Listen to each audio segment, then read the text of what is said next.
اور اس کے بعد پھر جناب علی بڑھتے بڑھتے 250 سے بھی جو ہے وہ اوپر جا پہنچا۔ یہ صورتحال ہے جناب اس تجربہ کار حکومت کی۔ اور اس کے بعد پھر خبر آئی کہ IMF پروگرام کی بحالی کے لیے امریکہ سے مدد طلب کر لی گئی ہے، اور اسحاق ڈار نے ایک بار پھر جو ہے وہ امریکی وفد کی قیادت، جس میں امریکی محکمہ خزانہ کے ڈپٹی اسسٹنٹ سیکرٹری رابرٹ کپروت تھے، ان سے ملاقات کی اور پھر ان کے منت ترلے کیے کہ کسی نہ کسی طریقے سے جو ہے وہ پاکستان کی مدد کی جائے، IMF کو یہ کہا جائے۔ اور IMF کے منتیں ترلے جو ہیں وہ شروع ہیں امریکی ڈپٹی سیکرٹری اسٹیٹ کے ساتھ۔ اس ملاقات کے اندر انہوں نے کہا کہ پاکستان اپنی ذمہ داریاں پوری کرے گا، برائے مہربانی آپ کی ہم تمام شرائط بھی مانیں گے، آپ ہمیں جو ہے وہ معاشی اور مالی امور میں ہمارے ساتھ تعاون کریں۔ یہ ہے جناب وہ حکومت کے جو عمران خان کے اوپر طنز اور تنقید کیا کرتی تھی، کس طرح سے بیرونی ایجنڈے کے تحت ملک کے اوپر انہوں نے قبضہ کیا، اندرونی ہینڈلرز کی انہیں سپورٹ حاصل تھی، اور اب عمران خان سے مطالبات کیے جا رہے ہیں جناب رابطہ کر کے کہ آپ آئیں اور ملک کو سنبھالیں، الیکشن آپ کو دیتے ہیں، آپ جیت جائیں گے، لیکن کچھ مطالبات ہیں ہمارے جو وہ تسلیم کر لیں۔ صدر عارف الوی نے عمران خان سے چند گھنٹوں میں 2 ملاقاتیں کی، اور گزشتہ رات زمان پارک تھے عمران خان جب فواد چودھری کا اسلام آباد کے اندر معاملہ چل رہا تھا، عدالت کے اندر جب ان کے کیس کی ہیرنگ تھی، اس دوران پہلی ملاقات ان کی جو ہے وہ 9 بجے کے آس پاس ہوئی، دوسری ملاقات رات 1 بجے کے آس پاس ہوئی، اور ملک کی سیاسی صورتحال پر تبادلہ خیال کیا گیا۔ گورنر سے بھی ملاقاتیں کی صدر مملکت ڈاکٹر عارف الوی نے، اور یہ بھی اطلاعات ہیں کہ صدر مملکت ڈاکٹر عارف الوی کی ان دونوں ملاقاتوں کے درمیان، یعنی پہلی ملاقات کے بعد گلگت بلتستان کے جو وزیر اعلیٰ ہیں انہوں نے بھی عمران خان سے ملاقات کی۔ دوسری جانب مریم نواز واپسی کے لیے وطن واپسی کے لیے آج لندن سے جو ہے وہ روانہ ہو رہی ہیں، اور مریم نواز کی واپسی کے بعد اب یہ اطلاعات ہیں کہ نواز شریف کی واپسی تھوڑی ڈیلے ہے، اسی حوالے سے معاملات کو بہتر بنانے کی کوشش کی جا رہی ہے۔ عمران خان سے ہونے والی ملاقات جو ہے وہ GHQ کی بل واسطہ جو رابطہ ہے اس کا تعلق بھی اسی معاملے کے ساتھ ہے، یہ آگے چل کر آپ کو بتاتے ہیں۔ اور احمد اویس جو سینئر قانون دان ہیں، انہوں نے کہا ہے کہ صدر کے منصب کا آئینی تقاضا یہ ہے کہ وہ کئی معاملات کے اوپر جو ہے وہ خاموش رہیں، اور فواد چودھری کی گرفتاری کے معاملے پر ان کا جو خاموش رہنا ہے وہ قابل تعریف ہے۔ شیخ رشید نے کہا کہ چیف الیکشن کمشنر کو سوچنا چاہیے کہ انہیں الیکشن کروانے ہیں یا پرچے۔ انہوں نے کہا کہ اسکندر سلطان راجہ میرے ساتھ 3 سال کام کر چکے ہیں، میں نے اس لیے کبھی ان کے خلاف بات نہیں کی، لیکن انہیں سوچنا چاہیے۔ اور صبح عمران خان سے کہوں گا کہ محسن نقوی کا نام نہ لیا کریں۔ شیخ رشید احمد کا کہنا تھا کہ نواز شریف پاکستان آئیں گے تو انہیں آٹے دال کا جو بھاؤ ہے وہ جناب معلوم ہو جائے گا۔ اور عمران خان کی گرفتاری کے خدشے کے باعث زمان پارک رہائش گاہ کے باہر رات گئے ہی کارکنان نے ہزاروں کی تعداد میں جو ہیں وہ ڈیرے ڈال لیے ہیں، اور اطلاعات پہلے یہی آئی تھی 2 دن پہلے کہ عمران خان کو گرفتار کیا جا رہا ہے، لیکن اس کے بعد پھر صبح سویرے جو ہے وہ فواد چودھری کو گرفتار کر لیا گیا۔ وزیر دفاع خواجہ آصف کا بیان سامنے آیا کہ عمران خان کی گرفتاری کا کوئی پلان نہیں ہے، پلان تھا، ذرائع کا یہ دعویٰ ہے، ٹیسٹر لگاتے ہیں، چیک کرتے ہیں، دیکھتے ہیں کہ جناب کس حد تک عوام کتنی بڑی تعداد میں جو ہے وہ ملک سے باہر نکلیں گے۔ اور خواجہ آصف نے پھر اسی قسم کی باتیں کی جناب کہ شہباز گل کو اور اعظم سواتی کو ضمانتیں مل گئی تھی، فواد چودھری کے ساتھ بھی آئین اور قانون کے تحت جو ہے وہ سلوک ہو رہا ہے، ہمارا عمران خان کی گرفتاری کا کوئی پلان نہیں۔ لیکن پوچھا جانا چاہیے خواجہ آصف سے کہ جن کیسز کے ساتھ وہ موازنہ کرتے ہیں ان کے اوپر کرپشن کے کیسز تھے، توہین عدالت کے کیسز تھے، دوہری شہریت کے کیسز تھے، آپ بھی عمران خان اور پاکستان تحریک انصاف پر عدالتی کارروائی کریں نا جناب، کیسز ان کے اوپر بنائیں اور اس کے بعد انہیں پھر عدالتوں کے اندر کے سیٹیں، یہ کیا آپ جناب جو ہے وہ نامعلوم نمبر کی گاڑیاں اور نامعلوم لوگ جو ہیں وہ انہیں اس طرح سے گرفتار کر لیتے ہیں اور اس کے اوپر بولیں بھی نہ۔ اور حکومت کے فاشسٹ اقدامات سے تحفظ اعلیٰ عدلیہ ہی دے سکتی ہے۔ پرویز الہی نے یہ بات کی، عمران خان سے ان کا جو ہے وہ ٹیلی فونک رابطہ ہوا، انہوں نے کہا کہ 5.5 ماہ کا جو ان کا دور تھا کسی سیاسی کارکن کے خلاف انہوں نے کوئی انتقامی کارروائی نہیں کی، لیکن اس کے باوجود ان کے خلاف جو ہے وہ نواز لیگ کی جانب سے جو انتقامی کارروائیاں ہیں وہ جاری ہیں۔ اور ابھی تازہ ترین اطلاعات کے مطابق ہفتے کی سپہر 3 بجے جو ہے وہ مریم نواز لاہور ایئرپورٹ پر پہنچ رہی ہیں۔ ماحول بنانا چاہتی ہے نواز لیگ۔ ملک احمد خان بھی اب سے تھوڑی دیر پہلے ٹی وی اسکرین کے اوپر آئے، پریس کانفرنس انہوں نے کی، کسی نہ کسی طریقے سے ان کی کوشش ہے کہ عمران خان کے مد مقابل اپنی مقبولیت کو ختم ہوتی مقبولیت کو کسی نہ کسی طریقے سے جو ہے وہ ثابت کیا جائے، کیونکہ الیکشن اب جو ہے وہ کم از کم دونوں صوبوں کے پنجاب اور خیبر پختونخوا کے جو ہے وہ دیوار کے اوپر لکھے ہوئے نظر آ رہے ہیں۔ آئینی اور قانونی طور پر ان سے بچنا بڑا مشکل ہوگا۔ سپریم کورٹ اس تمام تر معاملے کے اندر بھی انٹروین کر سکتی ہے۔ یہی وہ ماحول تھا جس ماحول میں ہمارے ذرائع کے مطابق عمران خان سے بالواسطہ رابطے کیے گئے، رات گئے، اور ہماری اطلاعات کے مطابق جب سے عمران خان کے خلاف یہ رجیم چینج آپریشن کیا گیا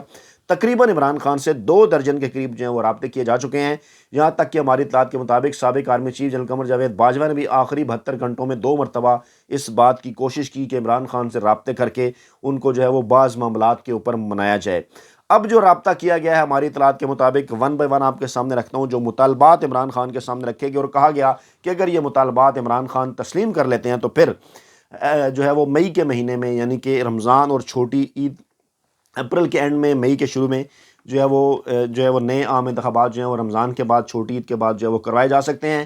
پہلا مطالبہ جو عمران خان کے سامنے رکھا گیا وہ جناب یہ ہے کہ رجیم چینج آپریشن پر تحقیقات نہ کروائیں۔ باری باری ان کے اوپر بات کر لیتے ہیں۔ رجیم چینج آپریشن پر تحقیقات نہ کروائیں۔ عمران خان اس سے پہلے یہ بات کر چکے ہیں کہ جہاں تک ان کے ذاتی معاملات کا تعلق ہے، ان پر اگر ان پر جو قاطعانہ حملہ ہوا، ان کے خلاف جو مہم مذموم جو ہے وہ چلائی گئی، جھوٹا پروپیگنڈا کیا گیا ان کے اوپر، اور اعظم سواتی کے اوپر اور شہباز گل کے اوپر جھوٹے کیسز بنائے گئے، ان کو تو جن معاملات کا تعلق ان کی ذات کے ساتھ ہے ان کو تو وہ معاف کر سکتے ہیں اگر کھلے عام فوجی جرنیل اس بات کو تسلیم کریں۔ یہ بات Imran Khan T V interview کے اندر بھی کہہ چکے ہیں، تو ان کو جو ہے وہ معاف کیا جا سکتا ہے۔ لیکن رجیم چینج آپریشن جس کا نقصان عمران خان کی ذات کو نہیں بلکہ پاکستان کو ہوا، پوری قوم کے سامنے اس وقت جو صورتحال ہے وہ آپ کے سامنے ہے۔ معاشی حالات کتنے دگرگوں ہیں، مہنگائی کا جو ایک خوفناک ازدہا ہے، کس طرح سے عوام کو اپنی لپیٹ میں لیے ہوئے، آٹا ہو، گھی ہو، گوشت ہو، چینی دالیں، چاول، دیگر جتنی بھی اشیاء ضروریاں ہیں ان کی قیمتیں جو ہیں وہ عمران خان کے دور حکومت کے ساتھ ان کا اگر کمپیرزن کیا جائے تو کتنے خوفناک حد تک جو ہے وہ بڑھ چکی ہیں۔ غریب کے منہ سے آخری نوالہ بھی جو ہے وہ روٹی کا چھین لیا گیا ہے، اور اس حالات میں آپ یہ مطالبہ کر رہے ہیں کہ رجیم چینج آپریشن کے اوپر عمران خان جو ہے وہ تحقیقات نہ کروائیں۔ معاملہ اس وقت سپریم کورٹ کے اندر بھی ہے اور اس کے اوپر حکومت بھی یہ بات کر چکی۔ سپریم کورٹ بھی اگر چاہے تو ان تمام تر معاملات کے اوپر خود بھی سو موٹو ایکشن لے کر اس حوالے سے تحقیقات کر سکتی ہے۔ عمران خان کے قریبی ذرائع کا یہ دعویٰ ہے کہ اس معاملے پر کسی قسم کی کوئی یقین دہانی جو ہے وہ نہیں کروائی جا سکتی۔ دوسرا معاملہ ہے جناب خود پر ہونے والے قاطعانہ حملے کی تحقیقات نہ کروائیں۔ اس حوالے سے عمران خان کھل کر بات کر چکے، نام لے چکے ان تمام لوگوں کا کہ جن کی جانب سے عمران خان کے اوپر یہ قاطعانہ حملہ پلان کیا گیا، کیا منصوبہ بندی تھی۔ عمران خان باقاعدہ طور پر ان کے نام لے چکے ہیں، شہباز شریف، رانا ثناء اللہ، اور اس کے ساتھ ساتھ عمران خان ڈرٹی ہیری کا نام بھی لے چکے ہیں۔ لیکن عمران خان نے یہ بھی کہا تھا کہ ان کے جو ذاتی معاملات ہیں ان کے اوپر وہ معاف کرنے کے لیے تیار ہیں۔ اس معاملے کے اوپر جو ہے وہ سوچا جا سکتا ہے کہ عمران خان جو ہے وہ ان کے اوپر جو ان کے اوپر ہونے والا قاطعانہ حملہ ہے اس کی وہ عمران خان جو ہے وہ تحقیقات نہ کرائیں، لیکن وہ پاکستان تحریک انصاف کے دیگر کارکنان کو، رہنماؤں کو، یا پاکستانی اداروں کو، سپریم کورٹ کو یا حکومت کو اس بات کے اوپر مجبور نہیں کر سکتے کہ وہ اس معاملے کی تحقیقات نہ کرائیں۔ تیسرا معاملہ ہے جناب ارشد شریف کے قتل کی تحقیقات نہ کروائیں۔ ارشد شریف کا قتل تمام لوگوں کے سامنے کس طرح سے ارشد شریف جو ہے وہ ایک ایکسکلوسیو رپورٹنگ کر رہے تھے، جس قسم کی خبریں جو ہے وہ سامنے لے کر آ رہے تھے، جس قسم کے معاملات انہوں نے سامنے رکھے کہ کس طرح سے ملک کا یہ جو سیاسی مافیا ہے وہ اداروں میں چھپی ہوئی کالی بھیڑوں کی مدد سے، اداروں کے اندر موجود شریفی سرمایہ کاری کی مدد سے جس طرح سے ملک کو تباہی کے راستے پر انہوں نے گامزن کر دیا تھا، وہ تمام تر رپورٹنگ ارشد شریف کی آپ کے سامنے، اور رد عمل کے طور پر کیا کارروائی کی گئی، کس طرح سے ارشد شریف کو یہ ملک چھوڑنے کے اوپر مجبور کیا گیا اور کس طرح سے پھر سارے تانے بانے ملتے ہیں، یہ تمام تر معاملات پاکستانی عوام جو ہے وہ سمجھتی ہے۔ اور یہ معاملہ بھی جناب سپریم کورٹ کے اندر ارشد شریف کی والدہ جو ہے وہ وہاں پر موجود ہیں، سپریم کورٹ نے بھی اس کے اوپر جو ہے وہ نوٹس لے رکھا ہے۔ عمران خان نے بڑا واضح کر دیا کہ اس معاملے کا ان کی ذات کے ساتھ تعلق نہیں، اور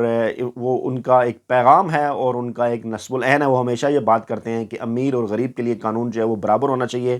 اور وہ اس حوالے سے اپنے اسی عہد کے اوپر قائم ہیں کہ تمام تر معاملات کی جو تحقیقات ہیں وہ ہر صورت ضروری ہیں۔ چوتھا معاملہ جس کے اوپر متضاد اطلاعات جو ہیں وہ سامنے آ رہی ہیں، عمران خان کے قریبی ذرائع اس کو کنفرم نہیں کر رہے، بہرحال یہ بات ہے کہ چوتھا مطالبہ کیا گیا ہے جس کے متعلق کہا جا رہا ہے کہ وہ ایک انتہائی خوفناک مطالبہ ہے۔ کچھ لوگوں کا یہ خیال ہے کہ عمران خان سے یہ مطالبہ کیا جا رہا ہے کہ وہ بشرا بی بی سے جو ہے وہ علیحدگی اختیار کر لیں۔ ہمارے ذرائع نے جو ہے وہ اس بات کو کنفرم جو ہے وہ نہیں کیا۔ اسی طرح سے کچھ ذرائع کا یہ دعویٰ ہے کہ نواز شریف کے حوالے سے صدارتی آرڈیننس کے لیے بات چیت جو ہے وہ کی جا رہی ہے کہ صدر مملکت ڈاکٹر عارف علوی اس قسم کا کوئی آرڈیننس لائیں جس میں جو ہے وہ نواز شریف کو معاف کر دیا جائے اور عمران خان ان تمام تر معاملات کے اوپر خاموش رہیں، اس کے اوپر بھی جو ہے وہ ڈبل کنفرمیشن نہیں آئی۔ ایک ذریعے کا یہ دعویٰ ہے لیکن دوسری طرف سے اس معاملے کی جو ہے وہ تصدیق نہیں ہو سکی۔ ایک اور معاملہ جس کے متعلق یہ کہا جا رہا ہے کہ عمران خان کو یہ کہا گیا، اور پہلے عمران خان کے دور حکومت میں بھی یہ کوشش کی گئی کہ اب وقت آ گیا ہے امریکہ جو ہے وہ اس کا اگر ساتھ رکھنا ہے پاکستان نے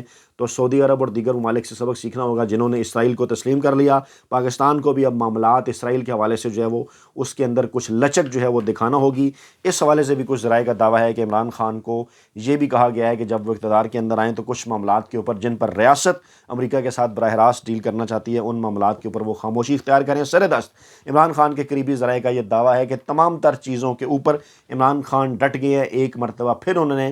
صاف انکار کر دیا، انہوں نے کہا کہ وہ عوامی جد و جہد کے بل بوتے پر ملک کے اندر انشاءاللہ تعالی الیکشن حاصل کریں گے اور اقتدار میں آ کر عوامی امنگوں کے تحت جو ہے وہ پاکستان کو آگے بڑھائیں گے۔ اپنا بہت خیال رکھیے گا، دعاؤں میں یاد رکھیے گا۔ نئی ویڈیو کے ساتھ جلد حاضر ہوتے ہیں۔ اللہ نے کے بعد۔